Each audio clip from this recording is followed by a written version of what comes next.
Assalamualaikum warahmatullahi wabarakatuh. Selamat berjumpa di Realita TV di acara Sarita Sarinya Berita. Ya, kali ini kita menyoroti kereta cepat ya Bandung Jakarta yang memang benar-benar menjadi perhatian publik gara-gara akhir-akhir ini, selain memang dari awal sebenarnya proyek ini sudah mendapat banyak kritikan. Ini bisa di browsing ya jejak digitalnya ya. Banyak yang mengkritisi proyek ini seperti dipaksakan, mulai dari urgensinya karena kereta cepat terlalu dekat ya dari Jakarta ke Bandung, ini kecepatannya belum maksimal udah nyampe di Bandung. Dan banyak lagi ya, mungkin ini bisa di browsing, kayaknya banyak yang mengatakan ini dipaksakan ya, mirip-mirip inilah proyek ibu kota baru begitu.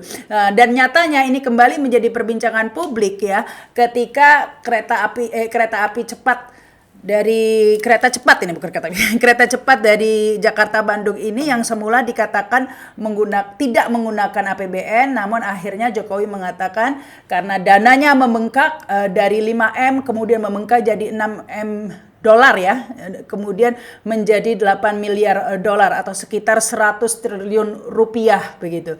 Nah, akhirnya Jokowi mengatakan akan menggunakan APBN. Tentu ini mengundang kontroversi sampai menjadi trending di Twitter ya, dengan tagar Jokowi bohong lagi begitu ya. Apa implikasinya ini ya jika kemudian kereta cepat Jakarta Bandung ini menggunakan dana APBN ya, dan implikasi lainnya tentunya kita akan berbincang dengan pengamat ekonomi ini Dr. Antoni Budiawan ya. Halo, apa kabar Pak Ya, Antoni? baik. Gimana kabarnya, Sarita? Ya, baik Pak Antoni. Nah, ini Pak Antoni, kereta cepat, bahkan ada yang sampai gara-gara tagar Jokowi bohong lagi, ada yang mengatakan kereta cepat ini menjadi kecebong, kereta cepat bohong. Ya, ya, jadi orang banyak menyoroti kok bisanya tiba-tiba dirubah begitu ya tanpa persetujuan DPR, orang ini tanpa ketok palu dari DPR. Ini kalau menurut Pak Antoni bagaimana? Iya, ini memang seperti tadi disampaikan oleh Rama, bahwa ini dari awal udah kontroversi. Secara waktu 5 miliar saja ini sudah sangat tinggi sekali biayanya ya, 5 miliar dolar udah sangat tinggi. Kalau biaya kereta api di China kalau kita lihat adalah berkisar antara, itu yang paling murah, antara 16 miliar sampai berapa itu? Sampai 20-an ya. Itu dia punya per kilometer atau berapa gitu ya. Eh Lebih mahal dong Pak Antoni. Kita 5. 1,6, 1,6. Oh, 1,6 bukan 16 ya. 160 itu, jadi itulah 160 juta kalau nggak salah, atau bagaimana gitu ya. Jadi artinya begini, kalau kita bandingkan ini 8 miliar, 8 miliar itu kan kita dibagi ke 140 kilometer. Nah itu lebih dari berapa, kalau nggak salah 500 ya. Nah artinya kita itu yang termahal itu di California, kita itu sudah setara. Jadi ini sudah membengkak terus, ini kita sudah sangat mahal. Lalu kemudian bahwa ini dibilangnya B2B, yaitu konsorsium dari BUMN dengan konsorsium dari perkeretaapian China. Kita pun diminta 60% karena dianggapnya bahwa Indonesia adalah pemilik proyek. Dan mereka 40%, bahwa mereka ingat aja karena semua barang itu diambil dari China. Keretanya, relnya, dan sebagainya. Semua diambil dari sana. Nah sekarang membengkak. Pertanyaannya adalah, membengkak ini bagaimana? Apakah ada auditnya? Nah ini kan membengkaknya Nah, sangat itu sangat. pertanyaannya, ada dijelaskan nggak kenapa membengkak? Nah itu tidak ada. Jadi publik cuma heran-heran aja. Nah, karena tidak ada penjelasan begitu di publik, ya mungkin mereka ada internal ya. Tapi ini kan proyeknya negara gitu kan, publik wajib tahu gitu. Dan DPR wajib tahu, dan DPR juga harus bisa menerangkan pada publik. Nah, meskipun itu melalui BUMN, karena BUMN pun adalah bagian dari publik gitu kan. Nah, ini harusnya semua dibuka gitu. Nah, tapi masalahnya adalah begitu tersendat-sendat, begitu membengkak, BUMN tidak ada uang lagi untuk menambah mungkin ya. Jadi dikatakan memakai memakai APBN. Nah, ini yang sangat disayangkan. Kok kenapa mesti presiden yang ngomong gitu kan? Bahkan melalui Perpres gitu. melalui Perpres bahwa di sini boleh memakai dana APBN. Kalau nggak salah gitu ya, pakai Perpres. Perpres itu kan berarti kan lebih rendah dari undang-undang. Untuk bisa memakai dana APBN kan harus persetujuan DPR, harus diajukan dulu. Jangan tiba-tiba udah ada Perpres dibolehkan. Dan ini di mana Menteri Ekonominya, Menteri Keuangan, Menteri Ekonomi ini kan harusnya kan memberikan pandangan. Ini jangan menjebak presiden dong. Ini kan sama juga menjebak presiden gitu kan. Dan di mana juga anggota DPR-nya ya? Nah, itu satu, kan anggota DPR kan belum, sekarang kan baru katanya mengajukan, tapi kan DPR kan belum menyetujui kan gitu kan.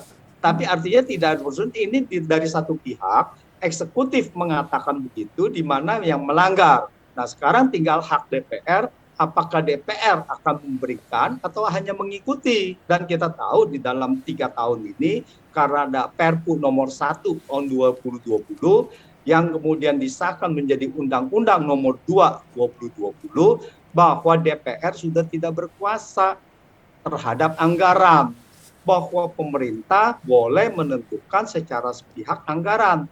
Tetapi maksud saya ya janganlah sampai sekasar gitulah. Enggak, itu kan untuk pandemi, Pak. Itu kan untuk pandemi undang-undang itu, Perpu itu. Iya, untuk pandemi ini kan sekarang sulit Kereta cepat kan bukan untuk pandemi. Nah itulah, nah ini yang masih bisa dipilah-pilah karena itu untuk pandemi, tapi defisit dan sebagainya bisa untuk itu. Nah itulah bahwa DPR harus jeli bahwa ini bukan pandemi, bahwa kalau ini diteruskan tanpa persetujuan DPR, berarti itu melanggar Undang-Undang Dasar lagi. Nah itu sangat jeli sekali bahwa ini adalah bukan pandemi. Jadi kalau ini bukan pandemi, diputuskan secara sepihak, otomatis kan melanggar. Iya, ya. Nah itulah bahwa kenapa Menteri Keuangan dan Menteri Perekonomian ini kok menjebak presiden gitu. Nah janganlah sampai begitu, karena apa? Melanggar Undang-Undang Dasar, konsekuensinya itu sangat besar sekali. Bahwa ini akan bisa menjadi ya sasaran terus, kritik terus terhadap eksekutif, terhadap presiden gitu. Nah kita itu sayangkan. Harusnya adalah dirembuk. Ya bisa dikatakan presiden melanggar undang-undang begitu ya, Pak? Iya, nah harusnya kan dia merembuk dulu. Ya kita tahulah bahwa sekarang kemungkinan juga DPR juga sudah tidak ada kekuasaannya sudah diserahkan. Tetapi ya sedikit bermain cantik lah ya, jangan kelihatan kasar bener seperti otoriter kan gitu. Ya banyak yang mengatakan ini DPR sudah terbeli lah oleh oligarki ya. Dan saat ini memang terbukti meskipun publik sampai jadi trending ya, trending di Twitter, kemudian diperbincangkan banyak yang mengkritisi, tetapi ya anggota dewan yang pendukung pemerintah ya tetap saja tidak ada yang bersuara. Ada 1-2 tapi itu dari oposisi begitu kan. Ya, jadi tampaknya ini ya seperti yang Pak Antoni katakan ya akan lolos-lolos saja ya. Iya, jadi kalau kita lihat adalah bahwa kita punya perekonomian dengan kontrol dari parlemen itu sudah tidak ada. Jadi ini sudah diatur sedemikian rupa, ini menjadi suatu semacam kolaborasi gitu kan. Nah ini yang sangat tidak bagus, bahwa apapun ini akan disetujui. Nah, jadi yang saya pernah katakan bahwa partai yang membabi buta menyetujui begini, yang merugikan rakyat, merugikan negara, ini harus dicatat gitu. Ini adalah parpol hitam gitu. Jadi harus diberikan lagi sanksi gitu kan. Kalau nggak bisa sanksi hukum ya sanksi sosial lah. Itu yang penting adalah masyarakat harus benar-benar siap untuk melakukan itu gitu. Kalau nggak mereka seenaknya saja bahwa rakyat dianggap sebagai pelengkap saja kan. Tapi begini ya, menjadi pertanyaan juga sebenarnya. Dari awal kan 5M biaya yang ditawarkan Cina, bahkan sampai beralih dari Jepang ya. Tadinya kan kerjasamanya dengan Jepang, tapi Jepang nilainya 6M begitu ya. Kemudian wah ini Cina lebih murah ya, dan tanpa subsidi pemerintah, tanpa menggunakan uang negara begitu. Tapi tidak lama kemudian membengkak jadi 6M dan akhirnya 8M, which is itu sekitar 100 triliun. Udah berarti ini kan lebih mahal ya dari Jepang dan lain-lainnya. Ditambah lagi nanti proyek ini juga diprediksi ya bakal merugi juga nanti operasionalnya dan lain-lain. Ini tidak akan nutup lah ya istilahnya dengan biaya semahal ini begitu. Nah, orang bertanya dong, kenapa emang apa istimewanya kereta cepat Jakarta Bandung ini kok bisa kok mahal banget gitu? Masalahnya di mana? Nah, itu kan kita lihat bahwa kemungkinan ini kan harus dibongkar. Apakah ada faktor X ini kan yang membuat bahwa ini harus jalan. Kalau buat China-nya, itu kan dia cuma mengekspor dia punya kereta saja. Dan untuk kereta cepat di luar dari China, Indonesia adalah bagian yang strategis untuk dijalankan bahwa ini kereta cepat di Asia Tenggara, ini Indonesia sudah bisa dijalankan. Jadi kalau kita lihat adalah ini Jepang dari awal sudah mengatakan bahwa ini proyek tidak visible, bahwa dia dimintakan untuk mengikuti tender dan sebagainya, mungkin itu bagian harus melengkapi 2 tender. Nah, Jepang ini cuma digunakan saja gitu kan. Oh, ada 1, ada 2, dan China itu 5 miliar, lalu kemudian Jepang 6 miliar, lebih mahal, gugur kan gitu. Nah, ini harus dilihat apakah benar ada permainan seperti itu gitu. Dan kenyataannya sekarang nggak apa-apa lah, yang penting menang dulu 5 miliar, nanti membengkak 6 miliar, nanti membengkak menjadi 8 miliar. Ini yang harus diusut gitu. Apakah memang ini ada unsur-unsur kesengajaan permainan? Nah, pertanyaannya adalah apakah memang ada kickback yang diberikan kepada pejabat-pejabat itu? Nah, itu pejabat yang BUMN, jadi berapa tahun 2015 gitu ya tendernya ya. Nah, itu harus diusut semua. Tapi masalahnya ini bukan hanya kereta cepat ya, juga tol ini yang membengkak. Tol Cibitung Cilincing ini yang juga disoroti ya, dari 4 triliun membengkak jadi 10 triliun. Jadi lebih dari 100% membengkaknya, bukan membengkak itu namanya, melompat, melipat gandakan. Iya. Nah, ini kenapa sih kok banyak proyek-proyek kita yang membengkak di kemudian harinya begitu? Nah, ini jangan-jangan nanti ibu kota baru membengkak juga ini. Ya, karena pada saat itu dia tidak melakukan feasibility study, tidak melakukan AMDAL, tidak melakukan sesuatunya yang secara nyata gitu. Lalu dibilang, oh ya, karena ternyata dari Cibitung ke Cilincing harus melewati lahan yang tanahnya tidak bisa menggunakan tanah diuruk saja gitu, harus memakai teknologi bla bla bla gitu, yang itu menjadi mahal gitu. Nah, itulah itu permasalahan di mana bahwa kita benar-benar didorong untuk membangun infrastruktur tanpa memikirkan mengenai teknis, AMDAL dan sebagainya, feasibility study gitu. Nah, ini yang membuat beberapa hal yang menjadi membengkak terus. Itu pertama secara teknis. Tapi yang kedua adalah bahwa apakah membengkaknya ini juga tidak ada faktor X-nya lagi. Mumpung katanya tidak diusut kok gitu ya. Bahwa DPR juga semuanya sudah oke, Mumpung KPK almarhum. Ya, jadi mungkin juga ada faktor-faktor seperti itu. Sekarang kan kelihatannya sudah tidak ada ini lagi, tidak ada takutnya lagi bahwa ini merugikan negara apa tidak gitu. Kalau dulu kan begitu membengkak begini merugikan negara, proyeknya mangkrak, itu kan sudah dianggap merugikan negara dan bisa dianggap sebagai delik korupsi gitu. Nah, Ya, sekarang bagaimana? nah Nah, ini ini yang menarik gitu. bagaimana nih Pak Antoni ya, kalau proyek-proyek itu di selain mangkrak ya, molor waktunya seperti kereta cepat, juga tol ini juga membengkak biayanya. Ini hitung-hitungan bisnisnya ke depannya ini pasti berpengaruh juga ya, bahwa nggak akan nutup juga dari tiket dan lain sebagainya. Iya, janganlah sampai rakyat itu nanti dibebani karena dia tadinya rencananya adalah 4 triliun lalu kemudian menjadi 10 triliun, jadi tiketnya itu kan naik ya, berarti rakyat yang dibebani kan gitu. Buat mereka sih nothing tulus saja gitu. Nah, ini satu. Makanya DPR harus benar-benar bisa melihat bahwa tarif itu bagaimana, apakah masuk akal apa tidak, atau siapa yang mau menanggung kerugian ini gitu. Nah, itu yang harus benar-benar pemerintah dalam hal ini DPR ya harus benar-benar bisa mengendalikan ini, bisa mengontrol ini gitu, bisa melakukan pengawasan. Tanpa pengawasan ya semuanya berjalan ya kebablasan. Iya, lagi Pak Antoni, jika kemudian dibiayai oleh APBN, pertanyaannya apakah uangnya ada ini APBN kita? 100 triliun lagi. Ya, kalau buat ada apa tidak ya sekarang pun udah tidak ada gitu. Tapi kan semua diadakan melalui utang, defisit kan. Kan defisit kita kan sekarang rencananya 1.000 triliun. Terus tahun depan rencananya kan pajak dinaiki. defisit biar bisa dikurangin. Ya akhirnya rakyat lagi yang kena. PPN naik 11-12% itu ya Pak ya? Ya, 11%, PPN naik 11%, tapi di luar dari itu yang dulu bukan barang kena pajak, dikenakan pajak. Misalkan dari sembako, dari jasa pendidikan, jasa kesehatan, yang dulu tidak dikenakan PPN, sekarang dikenakan PPN. Nah, inilah yang hal-hal ini kan akhirnya kan juga membebani rakyat gitu. Jadi tidak bisa mengatakan seenaknya bahwa oh ini dari APBN. Lah, APBN siapa yang punya gitu kan? Kan uangnya diambil dari rakyat juga.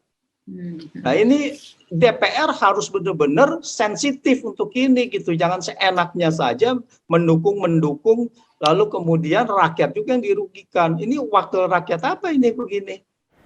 Nah, ini kalau dilihat 8M atau 100 triliun biaya kereta cepat Jakarta-Bandung, apakah ada jaminan ini tidak membengkak lagi, Pak? Tidak akan ada jaminan gitu. Mana bisa ada? Ini udah sekitar 114 triliun ya kalau 8 miliar ya.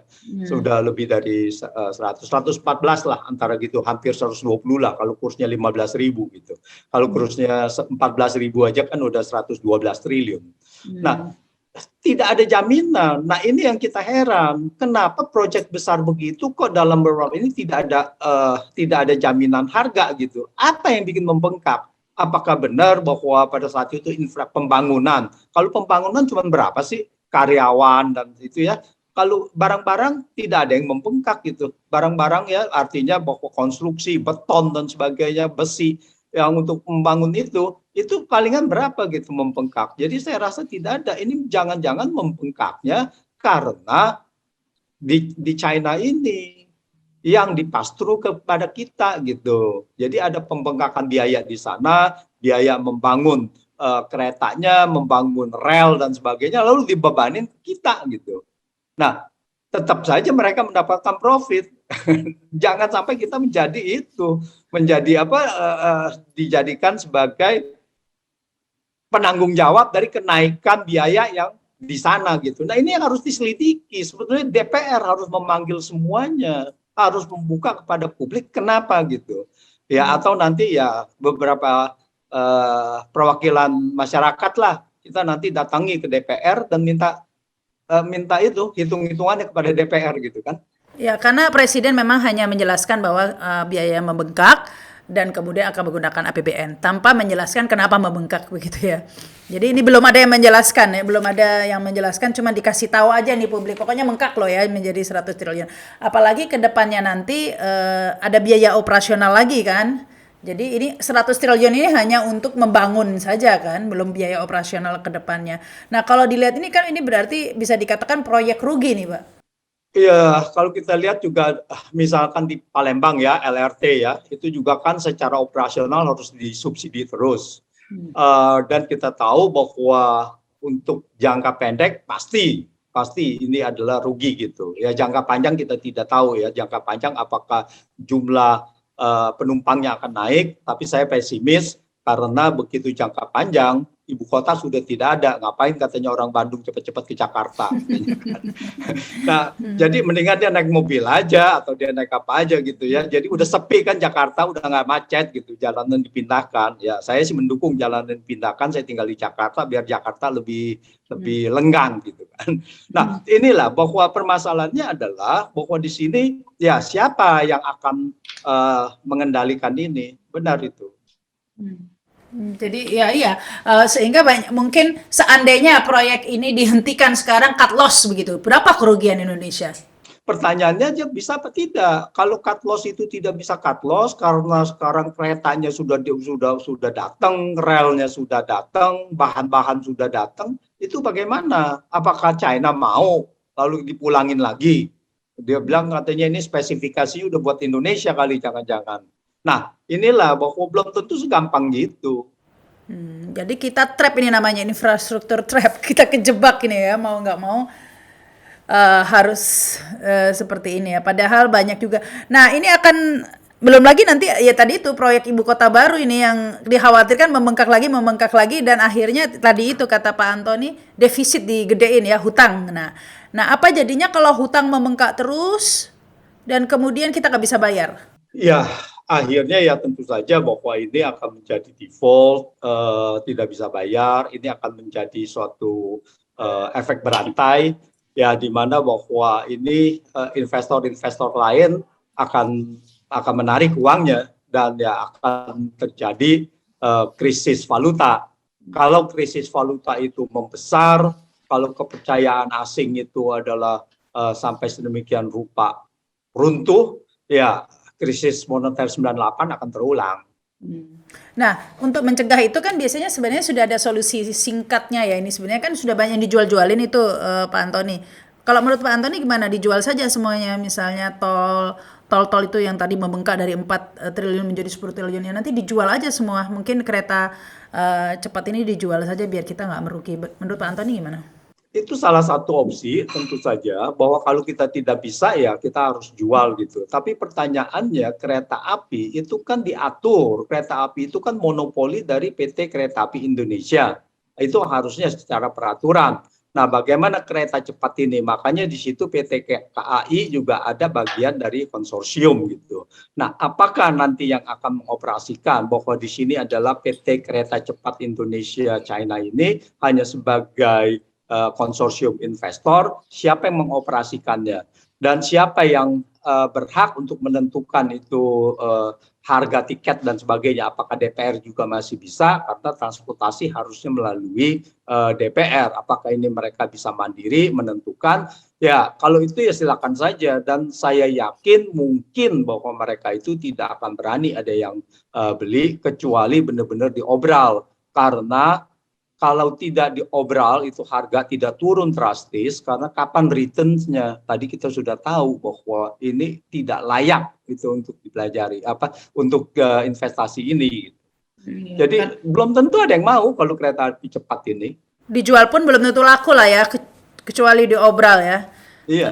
Tapi Nah, kan jadi kalau melalui APBN ya APBN memang akan defisitnya akan menggunung lagi. Sekarang kan 2024 ini ya kita nggak tahu ini kapan selesainya, 2022 juga belum tentu selesai, kan mundur lagi kan.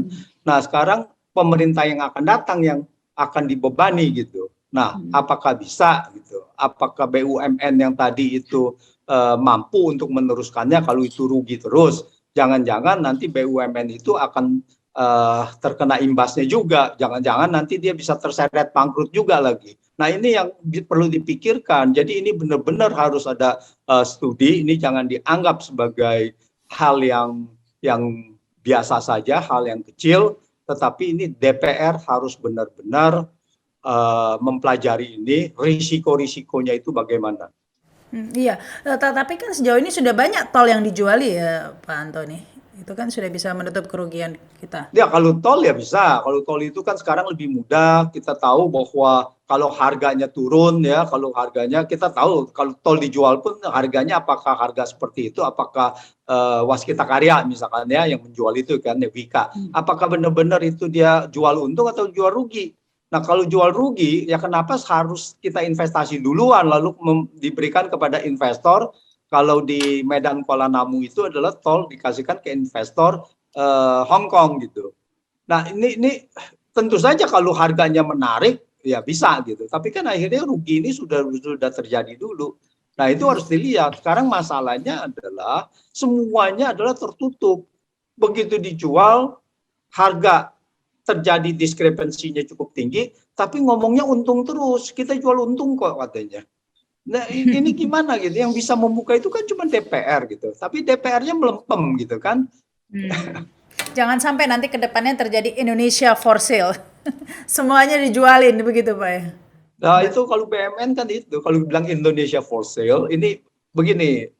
Itu menarik gitu. Kalau Indonesia for sale itu dimaksudkan adalah perusahaan-perusahaan negara ya, itu termasuk Indonesia gitu. Dan ini udah terjadi gitu. Jadi kedepannya sampai sejauh mana bahwa for sale-nya itu kan, bahwa sekarang baru 10%, apakah nanti 20%, 30%, yang itu harus kita jual semuanya. Indonesia for sale sudah terjadi sekarang ini di dalam infrastruktur, yaitu jalan tol oleh BUMN. Nah, ini implikasi ke depannya jika kemudian ya pada kenyataannya kita membangun infrastruktur tapi kita tidak memiliki. Ini apa implikasinya, Pak? ya semuanya jadi milik asing atau dijual milik lain. Ya ke satu gitu, bahwa itu dijual, jadi itu berarti menjadi milik swasta. Nah, jadi Indonesia ini akan dikuasai dengan jalan-jalan tol. Jadi kita ini adalah negara mungkin katanya terpanjang jalan tolnya, tetapi ya itu adalah membebani masyarakat. Bukannya kita bangga dengan jalan bebas hambatan yang kita siapkan untuk masyarakat kita biar bisa menikmati, tetapi ini adalah masyarakat yang harus bayar. Berapa tahun? Ya mungkin seumur hidup gitu kan. Artinya bahwa selalu ada konsesi. Jadi kita lihat konsesi jalan tol itu tidak pernah ditepati. Selalu mesti diperpanjang.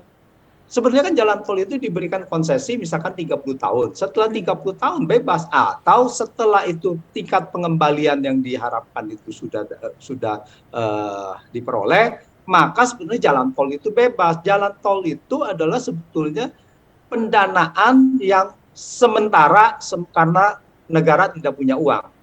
Tapi ini kan sudah menjadi bisnis besar jalan tol ini. Jadi sudah bukan lagi menyediakan infrastruktur, tapi ini adalah bisnis menyediakan satu sektor usaha kepada pemodal besar untuk mendapatkan profit. Baik, udah. Ini semoga ini Indonesia for sale ini bisa dihentikan ya, jangan semua di sale nanti. Obral lagi ya, diskon lagi.